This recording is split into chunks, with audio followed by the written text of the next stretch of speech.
You are managing 10 crew, 40 dancers, and none of those dancers are from the States? One.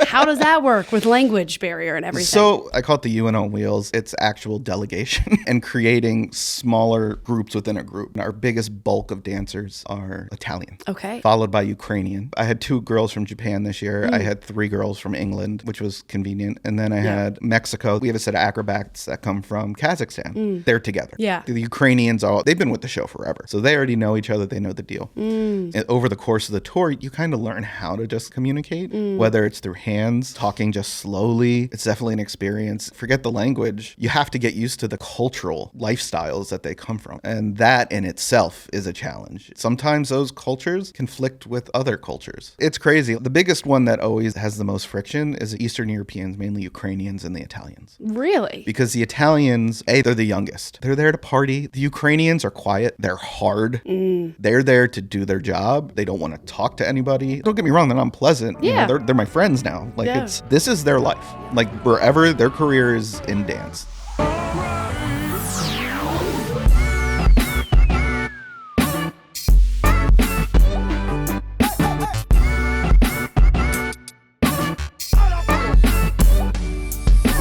Welcome to the Gigs Podcast. I'm your host, Nikki Sanz, founder and CEO of Gigs, the professional career platform for the live event industry. On this podcast, we are interviewing the very best in the touring and live event industry to hear the good, the bad, the ugly, and the unreal moments of life, gigging, and lessons learned on the road. I'm excited to welcome Jason Geisinger. He has over 20 years of experience in tour management and production with artists like Rihanna, Francesco Yates, BT, Dubfire, and The Cult, as well as producing corporate events for major brands and collaborating with artists like Katy Perry, Maroon 5, and Imagine Dragons. He's worked with industry giants like Live Nation, AEG, and Disney, and he just wrapped tour managing the theatrical production of The Nutcracker. Jason, welcome to the Gigs Podcast. Oh, thank you for having me. I'm so happy you're here. And you just told me that you did 72 dates in 55 days. Yeah, for Nutcracker, we just finished that. So I've done it for 3 years now. Okay. So my third round. In terms of the amount of shows, this took the cake. So it was 72 and 55. Yeah. But the coding was, it was actually, out of the 3 years so far, it went the smoothest. Really? Yeah. So okay, why? So even though, so the thing with Nutcracker that kind of happened was when I joined, it was their first startup right after COVID again. And so basically the operation had been, like everything else, zeroed out, essentially. So it was a rebuild of people. It was a rebuild of facilities, relationships, everything, especially in the crew. Yeah. So over the past 2 years, there's been, as they've been bringing themselves up to speed again to where they were, because before COVID, they were running up to 3 tours at the same time. Where? All over the world? All the country. All over the country? Yeah, so it was East Coast, West Coast, and Central. Oh my gosh. When 2022, when that started, it was just back to 1. And it was basically East Coast, we did some Midwest. 2022, they picked up, and now 2023, it's back to 2, East and West. Run sister shows. So full, complete, like 2 fully separate casts. 2 fully separate crew. casts, 2 fully separate crews. So when that kind of picked in, especially up in 2022, when that picked up again, I think it really started, again, the rebuild. And then finally this year, I think we hit a point where we've had return crew members, especially return dancers. So we've moved from kind of random people trying to figure it out and people moving in and out, coming and going, including during the tour, to really just kind of settling in and starting to make that family part. So I think that made it much smoother this year. So really, I mean, we're 5 years from the start of COVID, but 4 years later, the 2024, finally back to 2. Do you think in 2025 you'll have 3 productions? I don't think so. Oh. I don't think, I think, from what I've heard from folks in the company, I think they thought that third tour was a bit ambitious anyway. I think it became a little too much even for them. Yeah. And in terms of, the bottom line, it didn't really make much sense. Got it. So basically the way we work now is that the East Coast tour, we handle everything. We go as north each year it's different. The furthest we've gone is like Portland, Maine. The furthest south is Miami. The furthest west, this year we actually went as far west as Midland, Texas. The West Coast does the coast, and then they go in towards, they may go as far east as Chicago. We kind of use the Mississippi as the actual dividing line, although this year we kind of crossed a little bit. Well, I assume you're out for 55 whole days, or are you getting to go home at all? No. It's 55 whole days. There's no going home. There's no days off. Okay, let's talk about that. What do you mean? So we get, basically we get 2 days off, which is Thanksgiving and Christmas. And the only reason we get those off is because everything is closed. Because no one's we would be doing ticket. shows if we could during those days. Jeez. When I went to this production, that was a hard pill. There was a couple of really hard pills to swallow because this is my only fine arts, I call that in quotes, fine arts property that I work with. I come from rock, I come from EDM, I come from metal, industrial, punk, boy bands, stuff like that. So I never, ever in my wildest dreams ever thought I'd be tour managing a ballet. So it's also been a learning experience which has been great from that perspective. But I mean, the amount of, not only, I would love to dive into that, and obviously we're going to get to how you got here, but when you're tour managing a theatrical production, you're not just having the crew and the artist or the band to take care of. You're taking care of all the dancers, all the performers. That's it. I mean, for us, we don't have a band, except actually here's there's an asterisk next to that. So the traveling party for both tours is about 40 dancers. We have a traveling crew of 10. Oh my gosh. Yeah. We have a traveling crew of 10, give or take. All in one bus? The cast is in one bus and the crew is in another bus. Got it. And I'll get to that in a second because that was another real tough pill to swallow for me. How do 40 people fit in a bus? Oh my gosh. So this was a hard pill to swallow because, as I mentioned, I come from rock and roll and traditional pop touring like we know. And it's sleeper buses. We don't have sleeper buses. This was the hardest thing for me to adjust to. Whoa. So what we do and how we tour, our vehicle footprint, is the cast and the crew. We have a standard day coach like you would see on the highway, 50 passenger. Oh my gosh. What we do every night is after the show, we don't stay any more than an hour after the show. We bolt. We will go between 1 to 2 hours, and we go to a hotel, and we'll spend the night in a hotel. And then the next day, we'll continue our drive. And however, the crew, they do have a sleeper coach. So when they're done, the crew, they hop in and they roll to the next show. I mean, this is in a theater, so a lot more things are already built, but... And our the Nutcracker has a lot of set pieces. Yeah, that's the biggest, I would say. And then the show itself fits into a semi. Oh. And then the merch, which is a big component. The merch all fits onto a trailer attached to the truck. So it's just one truck, one trailer. Yeah. 2 bus. Yeah, and so the majority, the lighting is minimal. And I will say that our lighting designer, Gonzalo Suarez, he does a great job with what he has because it is very minimal and he makes it look like a lot.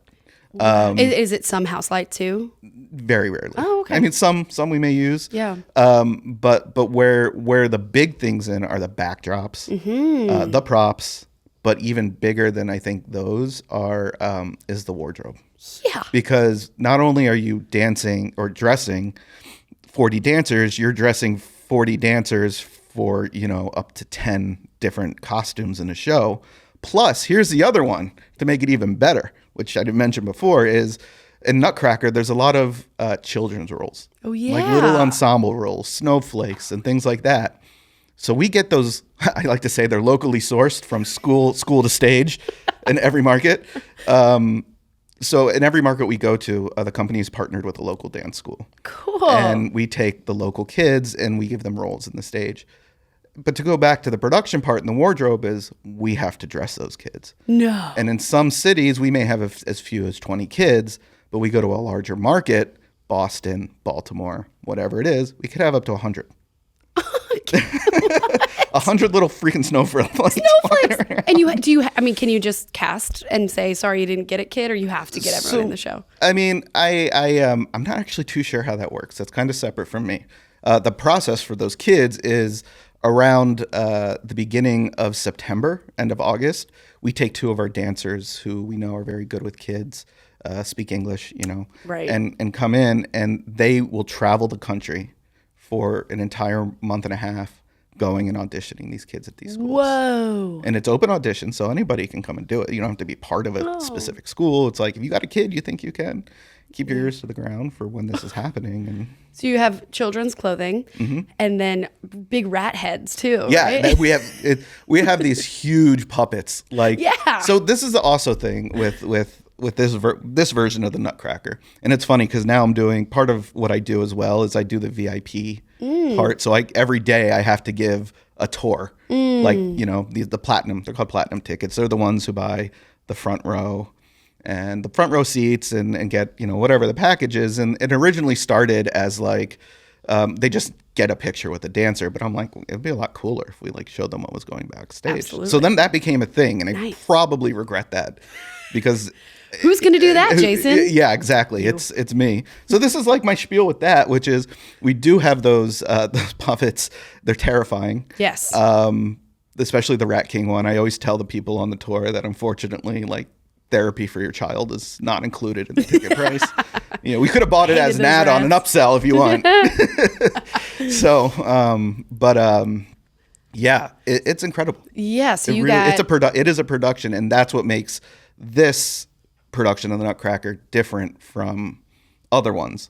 So if you were to go to your Metropolitan Ballet, whatever, right, Nashville, DC, New York, yada yada yada, most of them are pretty minimal. They do have some backdrops and some stuff, but they're very minimalistic. It's very to the dance. This is a show. Yeah. We have acrobats, we have props, we have 5-6 backdrops that fly up and down. Wow. We have elements, snow, we have the whole thing. That is so different from a rock show, man. Yeah, it sort of is. Yeah. It sort of is. There's a lot of elements, especially when you compare it to things like the arena shows. Yeah, right. It's really kind of similar to that in a weird way, but so cool because you still have all of the moving elements that you would have there in terms of the production. You're moving things in and out. There's props. There's things that are swinging from the ceiling, stuff like that. So, as tour manager, you are managing 10 crew. 40 dancers, and none of those dancers are from the States? One. How does that work with language barrier and everything? So it was really interesting. It's turned into a system that has kind of worked out. And it's, in a weird way, it's actual delegation. Yeah. and creating smaller groups within a group, sort of. So on the East Coast tour, which is the one I'm mainly on, our biggest bulk of dancers are Italian. Okay. Followed by Ukrainian. And then we have several other, I call them the front, the Kyrgyzstan, kids from Kazakhstan, another Stan. We have them, I had two girls from Japan this year. I had 3 girls from England, which was convenient. And then I had, Mexico this year we added, France we added this year. Wow. Yeah, and I'm sure I'm forgetting someone in there, but it's a little rough at first. The first couple days are always rough, but what happens is there are some who speak English, and so you find the ones who speak English and who can then speak Ukrainian, Russian, or Italian, and you kind of give them directives you make them kind of the ones who are kind of leaders. Yes. For their group, because they also kind of come as groups and partners and pairs. Yeah, it's very rare that one from one country will show up. Got it. For instance, we have a set of acrobats that come from Kazakhstan. They're together. Yeah. The Ukrainians they've been with the show forever, so they already know each other. They know the deal. So, but even beyond the kind of, okay, I'm giving you this information, you delegate it to everybody else. Just naturally, over the course of the tour, you kind of learn how to just communicate, whether it's through hands, talking just slowly, sometimes pictures. It's crazy. Like I said, I call it the UN on wheels. Human on wheels. It's definitely an experience, and there are also, like, forget the language, you have to get used to the cultural. There we go. The cultural lifestyles that they come from. Mm-hmm. And that in itself is a challenge. And sometimes those cultures conflict with other cultures. Like what? You know, I'll say, and it's very much you see. So like the biggest one that we notice, the three, well, here are the three, and these are kind of, one's a story, but like, yeah. The biggest one that always has the most friction is the Eastern Europeans, mainly Ukrainians and the Italians. Really? Because the Italians are very, they're the youngest. They're very young, and they're there to party. Like you see, it's Italian. You know, they're there partying and having fun. The Ukrainians are quiet. They're hard. They're there to do their job. They don't want to talk to anybody. Like, they're not. Don't get me wrong. They're not unpleasant. Yeah. You know, they're my friends now. Like it's, but it's that this is their life. Yeah. Like wherever their career is in dance. The Italians, you know, they're younger. Some of them will stay in dance. Some of them will, in a couple years, go to, you know, college and study something. We have one girl. She's been with us for 3 years, but on the side she's studying archaeology. Like, it's like cool. You know, so it's kind of like the mind frame, and that collides a lot of times. All right. So it gets interesting, and then, you know, the first year when it was back to one tour after COVID, we had a big Japanese group. And I remember the leader, who was the Japanese kids started hanging out with the Italians. And she was furious about it because they now are starting to drink. They're becoming rowdy. It's dishonorable. It's, you know, very much that Japanese mindset of what you think. And then I got used to it, and then it was fine. And I remember, even though there was the fights, I remember dropping everybody off the last day to go home at the airport. And some of them came pretty close to missing their flights because they wouldn't stop hugging each other goodbye in the parking lot. There you, and wow, what a beautiful, you're right, it is the UN out there. That is too cool. It really is. It's a crazy thing. And it's, you know, going back to the tour though, as a whole and in general, I do tell, before we really start, once everyone's hired, the cast is brought, or the crew is brought on, I encourage the office, because we have a head office, I encourage them to, okay, let's have at least some sort of meeting of everybody so everybody can see each other's face, hear each other's voice, answer any questions they may have. And the one thing that I do say to the crew members on this is, I said, I'm not going to sugarcoat this for you. What was that when you were hired? I don't know. But I'm telling you, this is the hardest tour in the business. And it's truly the most brutal tour. It's you know, it's 72 days on. No days off, unless you get a lucky travel day in there. Sometimes we get a travel day. We had one travel day this year. What does that mean for a travel day? Like, so if we're doing, you know, sometimes we'll do a run, you know, the distance is just. The distance. So you have to, to. So like, for instance, our travel, we had one, on the West Coast, they have more of them. Okay. On the East Coast, we had one, which was, we went Fort Myers to Shreveport. What a beautiful day that was. Oh, I'm sure. It was great. That was the day. It was 85 degrees, 100% humidity, and the bus air conditioning went out. and the thing is, for a minute, like, the dancers have to have things hot for their muscles. It's like there is a medical, physiological component to this that you have to really pay attention to.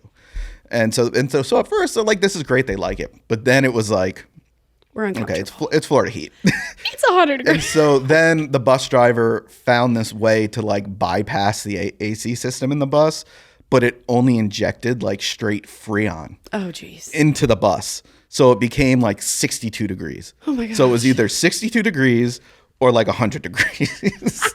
Were you on that bus? Or were you on the? Oh my god. Because I travel with the cast. Because you're sleeping in the hotel. Yeah. Okay. Interesting, man. Okay, so what is the mindset that you have? I mean, for some people that are doing rock and pop that are out for a while and you have more breaks than this, but how do you prepare yourself for that? Going in, it's what, 2 months long? Yeah. Okay. 2 months of this. I don't get to see my family except for maybe Thanksgiving and Christmas. What's your mindset? Deep breath. Okay. Just a deep breath. Yeah. Here we go. Once I understood why it was that way and things are the way on the tour, and from somebody coming in from a more traditional kind of ways with touring, it makes sense because you realize we have to do this because the company, this is the only thing they do. Yeah. So everything, all of the income that's going to comes in these 2 months. Jeez. So it's like make or break for them. And we just don't have time. That's right. it. What was this last show that we were kind of talking about before we started recording? The best show this year. The best show. Let's talk. This year, we played the Villages in Florida. I don't know what that is. For those who are unaware, it is a unique subset, I guess, colony of Americana. It is the largest 55 plus community in the country. Florida. It has its own zip code. I think it has its own government, even though it's like corporately. It's very Florida place. Whoa. But the one thing also is that it's also the highest concentration of STDs in the country. Oh my God. And we found out why. I don't want to know. Yes, I don't want to know. So they have this system there that we noticed we're driving around, and like, it's also like one of those communities where like people are driving like golf carts. Oh yeah. In lieu of cars, but they also have cars as well. I mean, it's a massive place. They have a loofah system, a colored loofah system. And we noticed all of these cars had these loofahs on the roofs. No, I'm going black, to throw up. blue, whatever. And we're like, why? And finally, like, we looked it up. Like, well, first we went to the most reliable source. Clearly, it was the internet. Everything's true there.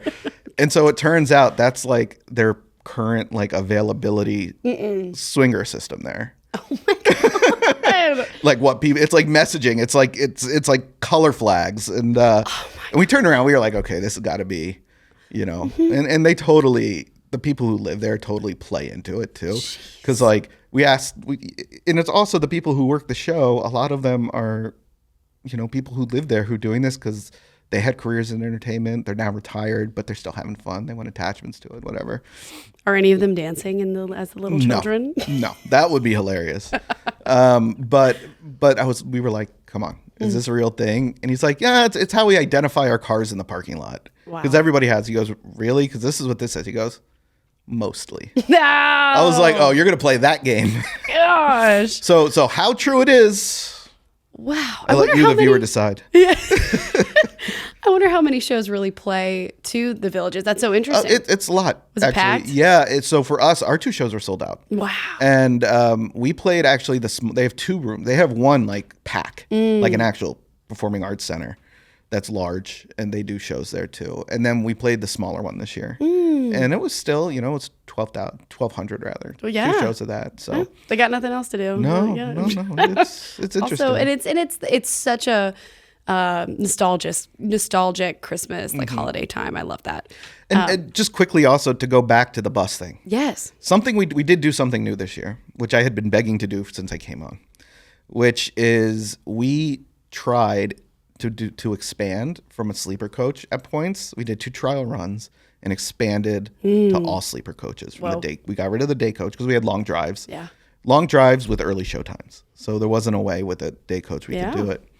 And it turned out it went pretty well.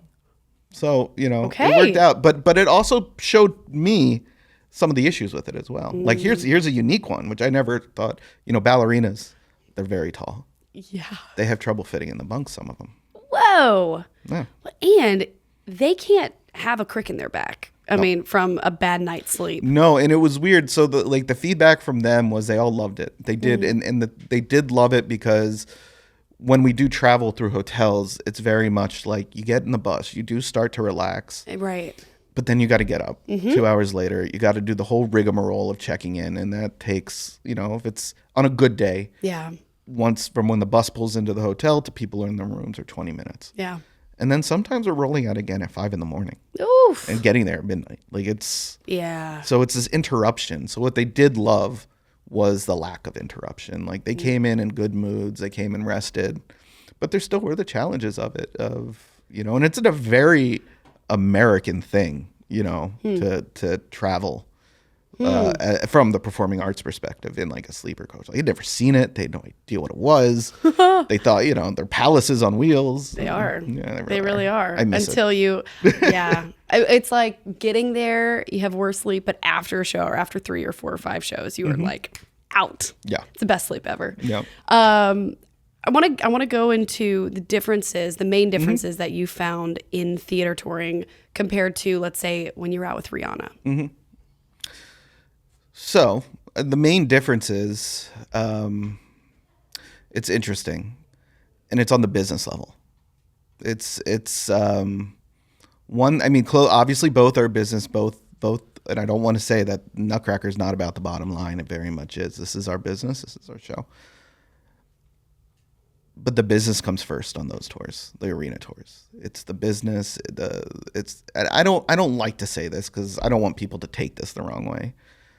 But with Nutcracker, the people I see out there are artists. Like, in their traditional sense, the choreographers are like, they don't care if we're going to be doing Asheville, North Carolina, and nobody knows what production of Nutcracker they're seeing. It's like, it has to be perfect. Yeah. And this movement, your toe has to be in the right spot. Mm-hmm. And it's not just like larger tours. I think just in kind of the rock world, it's like, you off a little bit, no one's going to notice. That's what we're here for. And that's what I love about it. See, to me, I always had the philosophy of, look, if I wanted to go see someone perform an album perfectly cover to cover, I would just buy the album and listen to it. I want to see the mistakes. I want to see the human element in the performance. That's why I go to a concert. I don't go to a concert to hear perfection. It's but in ballet you do. That's true. When I see a concert and they sound like way too perfect, it really, you're not left with that feeling of like you heard the grit in their voice or whatever it was. And I hear people, and it's more people I think who are like my parents' age, my mom's age. Oh, I went to go see so and so, and they played that song just like it sounded on the album. I'm like, well, then it must have been really boring, right? Yeah, do a little change up, do a little It's like do something. Acoustic what is going to make what I'm seeing unique? Yeah. To this experience, because that's what it is. It's an experience. Right. Listening to the album is great. Everyone loves to do that, and that's the basis of it. But like. Yeah, I'm here to see a connection. Well, something that's going to be unique. How interesting that you come from that world and the rock and that world where that is so important. Mm-hmm. But in the Nutcracker world of if something is a little off, those fans will know it. And I've had some people come up looking for refunds because and it's ridiculous. And these are people who, had they come sooner, let's say, I would probably have asked them to leave the show. They'll say things like, I want a refund because I didn't think the ballerinas were smiling enough. They didn't look like they were enjoying themselves enough. And I'm like, lady, we're on show 56. We got up at I have 4 hours of sleep. Whoa. Like it's, that's crazy. Like truly crazy stuff. But the thing is, at the same time, I think this is where I think, not me personally, but someone with my background into this, in terms of the crew and in terms of the dancers, can reassure them that the world will go on, because that culture is based so much on perfection that I feel like it could be damaging to people. And so, like, for instance, we had a show once and this was actually with one of our crew more, where it's a track show, and the tracks got all finished. And I remember audio guy came into my office after the show, and I love him to death. And he looked like really worried. Like I was going to send him home and like, oh man. I was like, dude, who cares? Yeah. That was awesome. Yeah. Like, I would love it. Like the scramble that people are going to remember that, good or bad. Like, what I happened? guess it's how you spin it, but I mean, they had to restart like the portion of the play. They had to, it wasn't great in terms of that. It was pretty bad, but it wasn't, it was a computer glitch. It just came down to a glitch. Totally. But I'm like, who cares? Yeah. What they're going to want refunds for this? Like, F them. Yeah. No. You're probably not going to see a fun, spin of the Nutcracker. Because this is a beloved tradition for people. And I'm like, look, if this was something that was happening every day, or was a real mistake and it was multiple, like we'd be having a different conversation. But this was once. You've done your job flawlessly. Yeah. I don't care. Yeah. Mistakes happen. And to be honest, that's when I said personally, I love it when occasionally things like that happen. Sweat, you just want to sweat a little bit. Sweat a little bit. Yeah, and people will be like, oh, I remember when I saw the Nutcracker and this thing happened, and it wasn't that big of a deal. No, right. But at other places though, like mistakes happen. Those people would be like chastised. Yeah. And I see it with the choreographers. And I just like sometimes I have gone up to some of them and like, you need to chill out. Yeah. You need to calm down. Have you ever, with non-theatrical touring, have you ever had a boss or a manager or someone that you've been around that treated work that way as well? Like needed perfection in pop rock, whatever. Or do you think that you bring that like, yo, this is crazy to that theater world? I think I inject that a little bit. And to be honest, I think when I first started, it was way too much. Yeah. I'll tell you that right now. And they'll say that too. And then over the years, I've tempered it down a little bit. But I think it very much needs that injection because it's fun. Yeah. When it's so stiff, like, no, nobody wants that. To me, in terms of a successful tour, obviously the tour and the content, but the morale is just as important. And if people are miserable, first of all, I don't want to hire people who are miserable. Yes. I only want people who are there who want to be there. I love this. This job is the greatest job in the world. It's hard, but it's insane. We get to do insane things that people, 99% of the planet, only get to dream of or see in movies, and we get to do. So I never take that for granted. Yeah. So I don't want to see anybody else taking it for granted. Yes. And the second I feel like you are, or you're not appreciative, you don't, not appreciative of me, like giving you a job. I mean, that you have this opportunity and this is what your career is, like, that you're out. What are some ways that you see people kind of not appreciating the role or getting phased out? When they get like phased out, I notice, it comes in their work, grouchy, blah, blah, blah. But when they start taking things like that in this business people take for granted, like the cushy things. And that was so this year, and I know we keep bringing it back to Nutcracker. I love it. This is something I noticed this year because, and this was all in all, it was a great change that needed to happen, which was this year for hiring. We shifted in open positions that we had, which this year happened to be wardrobe, from theater people to rock people. Whoa. And it was the best decision I think this company has made in years. And it's because the theater people, while their talent, this is not a dig at their talent, this is not a dig at their anything, they are white glove, just by nature of the job. Like they do these, 5-day, 6-day, month-long stand, sits, whatever. I call them sits, rollover, whatever you want to call it. Everyone has a different name for it. At a theater where, and they sew, and then they go back to a hotel or Airbnb, whatever they do. They're there for a while, no rushing. Yes, this is a theatrical production, but this is a rock tour style tour.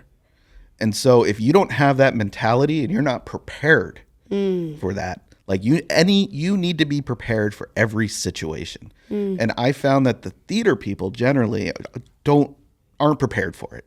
And it's seen because they're not the ones that come back the next year. Whoa. This year we brought in some rock people and with very nice credentials from like Def Leppard, from Kiss, Motley Crue.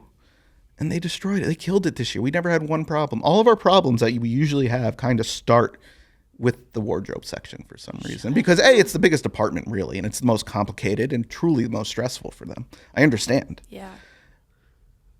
But this year with that mindset, that just a switch of that mindset of, I have this, I love this, this is fun, changed the entire feeling of the entire production, the entire tour. Whoa.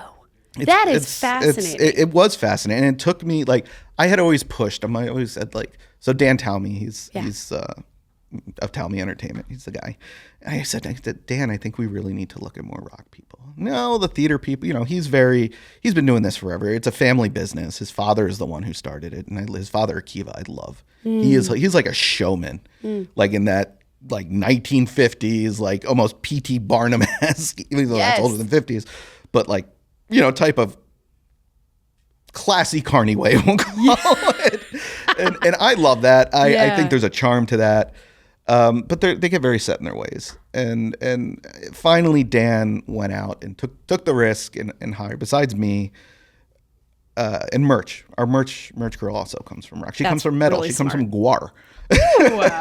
Yeah, that's really smart. Yeah, and Jen, she comes from that. And but when we looked at, we've replaced those positions with the rock versus the theater people, it's been smoother because the mindset and the training and the background of those people are expect the unexpected. No matter what I have to do, I have to work. There's nobody to complain to. I don't have time to complain. Forget it. I don't have time to do it. I'm sorry, and we do have people, and I'm sorry, folks on the crew, but it's like, sitting there telling me, well, I went to Juilliard. Well, that's great. You went to Juilliard. I was a runner at freaking Pavilion where I had to sort M&Ms and do all sorts of crap for 20 years. That was my education. Sort of. Yeah, I'm great. You went to Juilliard, That actually is a lot of times some people, will ask, like, if they don't know anything about the industry, like, is it true that people really make you sort out of the green M&Ms? And I'm like, yeah. Oh yeah, that's on the rider. True. Oh yeah, there's worse. There's way worse. Oh yeah. And with that, and I don't want to go off into tangents here, but like even that story, like I remember when I was starting.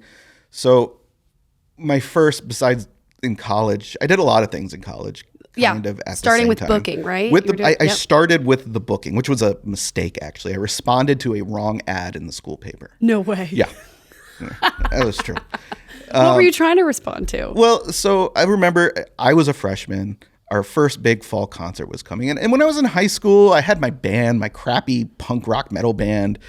But I always, even within that band at that young age, kind of was the one who became, just because, the one who dealt with the more, business is a real loose term when you're 15. Yes. But like, let's go find the gigs. Let's go do it. That was me. So like when I came in, I knew the Mighty Mighty Boss Tones were coming to play and play the arena, big fall show. And so I was like, I want to get involved. And so there was a kid on my floor. I saw him. He had the yellow event staff shirt on. I said, hey, how can I get involved? He said, oh, you got to go talk to facilities. So I went and like, okay, they handed me a code. All right, we'll be here. And then the next day, like we had a daily news email from the school. And it said, anybody wants to be involved with the Mighty Mighty Boss Tones concert, come to this meeting at the Student Union Board office at X time. So I go, A, I was the only person who showed up. No way. Yeah. B, it was not what I thought it was. I thought I was going to learn more about my new job as a crowd security guy, but these are the guys who booked the show. And these were the buyers. And it's funny because the joke always was, it's the Student Union Board. Yep. My entire college career was 2 people. That was it. It was 2 people. And so I started talking to him, and one of them is Mark Chauvin, who those touring Maryland Sound. He's still in the business, and he's in charge of big honcho there at Maryland Sound. So how cool to just grow up with. and a lot of like does a lot of comedian tours and stuff like that for them, vendor for that. The other fellow, Matt Ellers, and they turned to us and they're like, yeah, you looked, and they were like just 2 dudes. Like, I don't know, flip flops, whole things, like holes in the crotches of their things, like real the look. And so they're like, yeah, well, if you want to help, here's this stack of posters and a stapler. Go up in every dorm and just do it. So I did it. I started doing that. So you're promoting. Yeah. Yeah. All of a sudden, I just walked into this. I had no idea. And then I came back and I was like, okay, well, that's done. And they're like, cool. And then they were like, yeah, so by the way, we're seniors. So we're out this year and there's nobody to replace us next year. So if you are interested in this, come by again the next day. So I went in, they said 3 days later. I came in 3 days later. Okay, now I'm sorting posters. And within a month, they had me like teaching me contracts. Whoa. And so kind of how valuable. It was, yeah. And it just kind of felt, and this was, so let's say it started at late August and now we're at October. DC, I went to AU in DC, and DC has a very, very heavy hardcore scene. And something that comes with the hardcore scene and the hardcore bands are something that to a promoter is great. And that's, they don't charge over like $200 for a guarantee. Really? Yeah. So we were basically that year, we spent whatever our time, first semester, second semester, basically just throwing hardcore shows in the student cafeteria. I mean, that makes sense naturally. Yeah. And so we started doing it, and we did that. And then at the same time, I was into the goth scene. That was where I started. Let's go. And I was at the goth clubs and whatever. And there was another kid who, and if I'm going too far off on a I love this tangent so or much. something, Are you kidding me?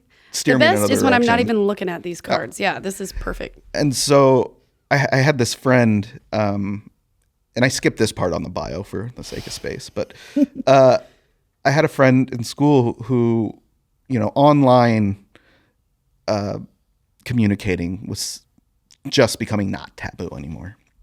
And he's like, I had this friend who I met on this message board who has a band in Chicago, and they want to go on tour with another industrial band, and they don't have a record label, or they do have a record label. Can you get them a show in DC? So I was like, I'll see what I can do. Like, let's see. I mean, I wasn't anybody. I'm like, I'm going to try. I know who, at least, I don't know the guy personally, but I know who's in charge of that night. So I brought it in that next day to the office that I was working at school, where I was booking the college concerts, the hardcore, the American University School of Literal Hardcore. And, yeah, so I, it turned out this band, whatever, we had a subscription to Polestar, and including the venue directory. And so they're like, no big thing. Why don't you go ahead and just book them an entire tour? And I'm like, oh, I'm stupid and naive. I'm like, yeah, I'll just do that. Let's go. So I kind of route this kind of tour and thinking this is going to be so hard. It took me 9 months to do. Maybe a little less. But it was, I start routing it. And basically what I did was I saw bands, either real hard metal bands or it's similar bands. I just followed the routes. And I went to the same venues, and if they took, they didn't. Anyhow, I ended up booking a 9-day tour for this band. All right. And then it turned out and I said, okay, I'm going to tour manage this band too. Yeah. So that was my first experience actually on the road. And this was a busy summer. So they just are like, hey, can you book all these shows? And then, hey, will you manage it? I mean, it's just, you basically just had all these open doors. It was time. It was just like, these were opportunities. Wow. Some of them I forced open. Yeah. And then came the other ones, which was that record label that the one band was on. Band was called Defrag, was not a good label. I'm like, whatever. Me thinking it's not a good label, now I'm like, that's every label, right? So I start doing these tasks that I feel a record label. So now I found myself in management. Yeah. I'm like, how did it? And this is in the course of like six months. It's just showing up. I just kept showing up. Yeah. And I wouldn't go away. Mm-hmm. And then finally that year, then the big thing though that did happen after that was also my friend at AU, one of my best friends. He owned a clothing company with one of the members of Good Charlotte. Oh, nice. And he's like, yo, we're going on Warped Tour to sell merch. Not for Good Charlotte. His clothing company was called Level 27. And I'm like, well, I'll be out there. Tour? Yeah, I want to go. So I forced my way into like this. We did this tour. We did Warped Tour. Well, first of all, the other tour we did in a 1986 Dodge Caravan with no air conditioning. And the majority of that tour was during the end of August, the end of July, beginning of August in the Deep South. And it could prepare you for the Nutcracker breakdown. Yes. So it was like my standards were so low that anything else after this. So then I jumped into the high life of Warped Tour. And what a class the Warped Tour crew The Warped Tour, where forget the bus. I moved up, though. I moved up from that Dodge Caravan to my friend's Neon. Ooh. With all the merch in the back that there was two of us, and we'd sleep on it at night. Oh, my God. We slept on floors. Like, we had no food. And I think everyone should start like that in touring. 100%. That's not how you get a white glove. No. That's for sure. Yeah. And so, And so that I know we kind of started in a weird way to the beginning of my career, but that's how it started. And then kind of just to continue as the next year, I didn't really go on the road, but I had my friends in the office had graduated. So I had inherited this concert committee. And I immediately went and befriended our Drew Pompilio, who was at that point, now he's his own. And Drew, by the way, Drew is who I do all my corporate events with still. Amazing. Wow. 20 something years later. He's my mentor. He's my older brother. I befriended him because he was our middle agent at Clear Channel. And so he would help me get these shows. And then I'm like, okay, we have these I'm not into hardcore. Nobody was into hardcore. Let's change it around. We had a budget that year of the school gave us around, I want to say it started at $35,000. What can I do with this?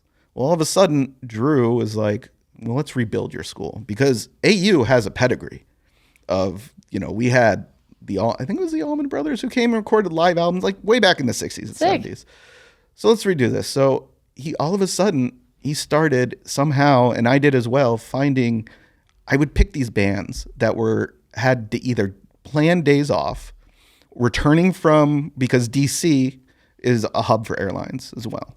Dulles, so especially from Europe. So these bands that were returning, either going straight on the road, whatever they were doing.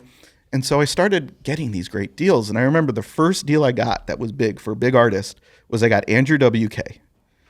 And after that, it was off to the races. Let's go. And so we changed it from doing like hundreds of these $500 shows or $200 shows to these. We did about 4 or 5 a semester of these $5,000 to $15,000 shows.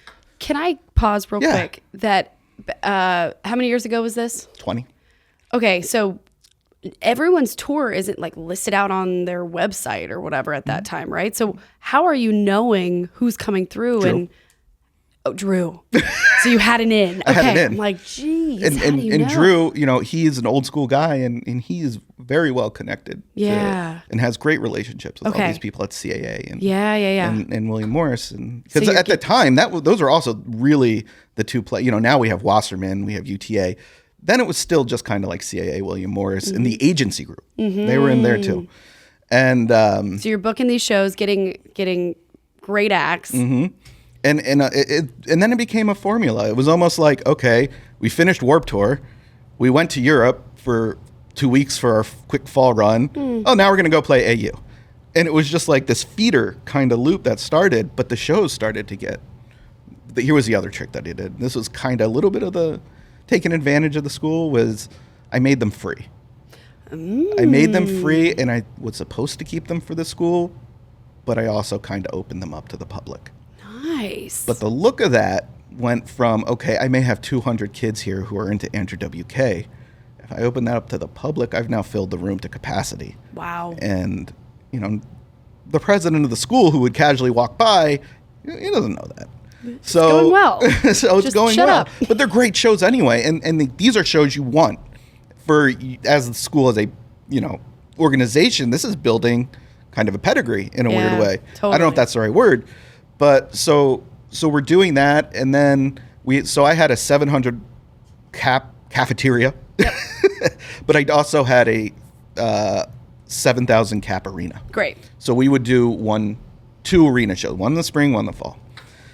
First one was usually comedy. Second one was rock or something like that. So we started doing that. And then we just also started finding these deals with the larger names. Because it was like, okay, when I came in, we had we have $25,000 to spend on, I can't think of a $25,000 act that's going to bring in 7,000 people. Right. So we kind of played with that. Then we started shifting money. But then we did start to get some of these deals worked out somehow. And it grew, and it impressed the school so much, and kind of the agents, that we started getting bigger acts. And from when I was a sophomore and took over, our budget was at $60,000 for the year. Copy that. By the time I graduated 4 years later, our budget was $250,000. Let's go. And to the point where I actually kind of started, it wasn't full on generating, it wasn't profit. but it was at least doing offset costs for the college, and they loved that. So they kept feeding it. And the students were like, we're getting so-and-so, we're getting so-and-so. And so it was great. And why I kind of bring this part up is Key and Drew is, even though I had that managing stuff at the beginning, I said to Drew, he was the first person I said, this is what I want to do with my life. I want to do this. I already knew I wanted to go on the road, but I knew I wanted to be in concerts. And so he connected me with Ted Menken, who is one of the VPs, president, whatever title they're giving out now, of Mid-Atlantic specifically. At the time, it was Nissan Pavilion. Now it's Jiffy Lube Live, which I call the Lube. And so Ted gave me a job as a runner. And I think that was the most important job I had in my career. I ran at I ran at Nissan for my entire rest of college. So 3 years until right after. And why was it important? It was important because it's where I learned the ins and outs. I learned, the connections. Yes. Did it help me get on the road later? No. But what it did do was I saw faces who I would see later on. And I'm sure these people don't even remember me, but I remember them, like yes. Angie Warner. Oh my gosh. Dan McGee, Dave Brown. Like I ran for them, exactly. And at the time I had no idea who I was. Yeah. But I remembered them because that's what you do when you're at that. You remember every person, you write it down, who they were, how they act, how they treat people, how they do a list. And you do that the whole way through. And so for 3 years I ran. And then you also learn the importance of things that you thought was stupid. Yeah. Like, why is this person getting mad they didn't have this brand? And sometimes it's just stupid. Yeah. But sometimes it's you needed that brand because while you could get the generic, the brand name had the one ingredient that it needed for XYZ. Or that one drum gel over the generic drum gel. Stupid. It's not stupid, but things like that. But then once you're on the road and you're sending a runner out to do it. You understand. Man, I know that you need to go to this place because I had to figure that shit out. It just it formed this skill. And I think when you are a runner, you do form this skill of really being able to analyze situations and kind of it makes you more creative on how to fix things and how to kind of come up with those solutions. And when you have a good runner, it's the world. I mean, it's so apparent. No one can deny that. Yeah. Oh, great. And then you do remember that person when you come back to that city. Yeah. And request. Exactly. And I've done it now. For there's runners who I bring back. It's amazing. And it's and then hopefully, and it's true. Like, did it create a job for me on the road? No. Could it and would I bring somebody on the road if I had the opportunity? Yes. But it did. It almost started for me though on terms of the networking side. They didn't know, but I was creating this almost Facebook in my head of people who I would then see down the line and know who they were. Yeah. Beautiful. And again, do they even still remember me? I have no idea. Like, probably not.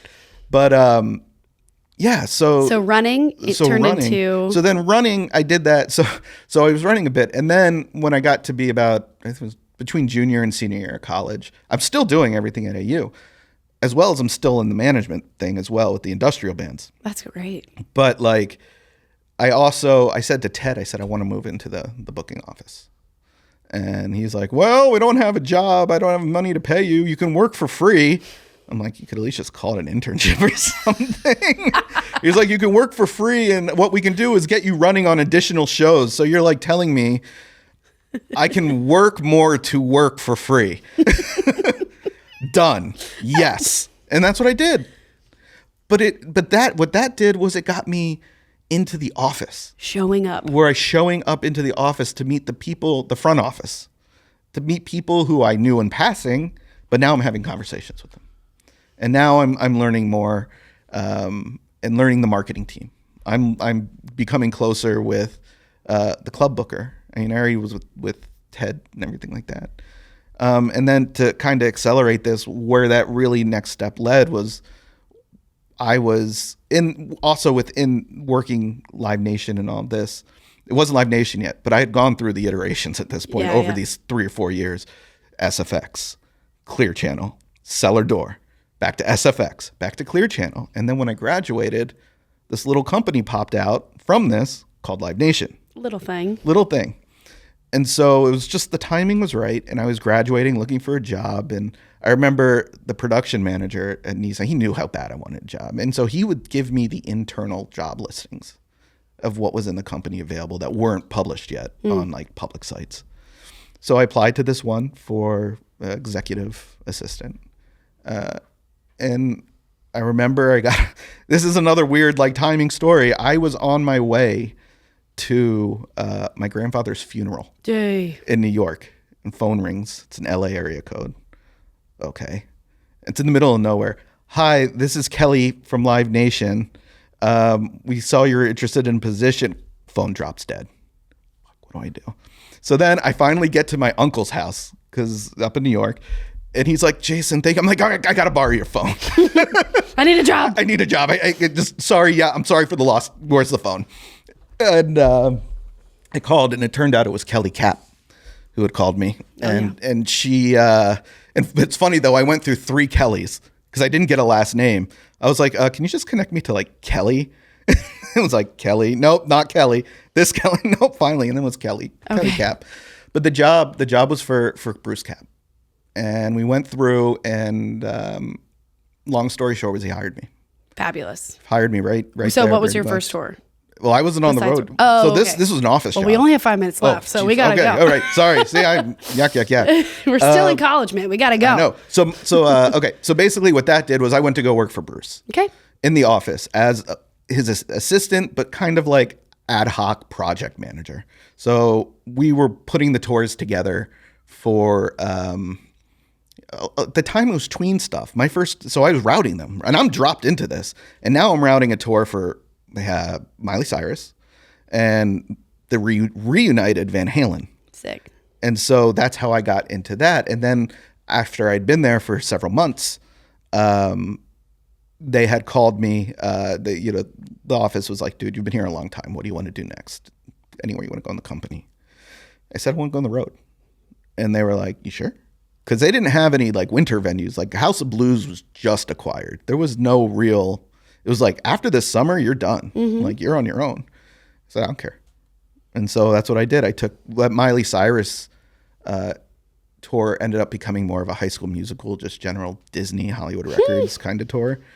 But I went on it. And then... Doing what? I was the logistics manager. Cool. Because at that time, there were no full-time salaried Live Nation road employees. I mean, there were reps, but they were pretty freelance. I was like the first salaried one. Amazing. They had to create that for me. Great. And the other thing was I moved to... my manager became Jane Holman. And I haven't seen Jane Holman, honestly, since in 20 years or talked to her. But I would love to tell her. If you're watching, she was one of the biggest influences on me. 100%. But, because we do have, 2 minutes? Yeah. Yeah. From that turned into, finally, when I left that, I went to the Cult, which was its own thing. But where this kind of comes full circle was on that Disney tour. Drake Bell's tour manager was gentleman Dan McGee. And when I needed another tour, Dan McGee gave me my first real non-Live Nation tour, and it was off to the races. There it is. And it's amazing because after that, I hadn't really talked to him. We did a tour, and then when I was with Francesco Yates, we were put on to the Man of the Woods tour, and they're like, "Oh, here's your contact for Man of the Woods." It was Dan McGee, and it was like him, like Jane. I consider Dan to be one of the people who's taught me. And Drew, yeah. Oh my gosh. Well, we didn't get to so much of the things I wanted to get to. Real quick, rapid fire. Yeah. In 30 seconds, favorite venue to work at? Favorite venue, I would say The Villages. The Villages is fun. No, I would say favorite venue is probably House of Blues Chicago. Copy.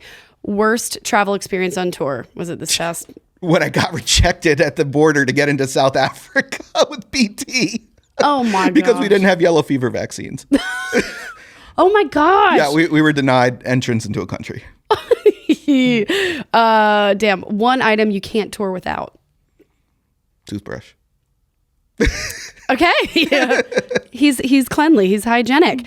Your favorite go-to after show food? Drugs. No.